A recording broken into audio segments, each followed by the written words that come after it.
पण संसारात नापास झालेली माणसं आहेत. नापास. आणि आपण जर संसारात पास झालो असतो तर छत्रपतीच्या महाराष्ट्रात वृद्धाश्रम तयारच झाला असता. तुम्ही अभ्यास करा. आम्ही पोरं शिकवलीत फक्त. महाराज इथं एक मुलगा जन्माला येतो आणि बापा समोर डोका पडतो आणि कटेवरचा पांडुरंग त्याला त्याच्या हाताने दूध पितो. आणि इकडं आम्ही इस्टेटी कमावल्यात, पोरं नोकरी लावल्यात. ज्यांची दोन्ही सुनान पोरग नोकरीला आहेत ते म्हातारे थुकेल तंबाखू वाळून खात्यात. असे इथं 3 जण आहे. लोक फक्त वरून देखणे आतून पुरे खराब आहेत. संसारात नापास माणसं आहेत. त्याचा परिणाम इतका वाईट झाला. बापानं मुलाला खांदा दिला.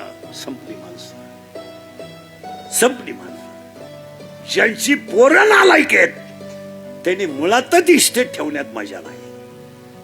कीर्तन संपल्यावर काड्याची पिठी घेऊन जा आणि आजच पिटून दे.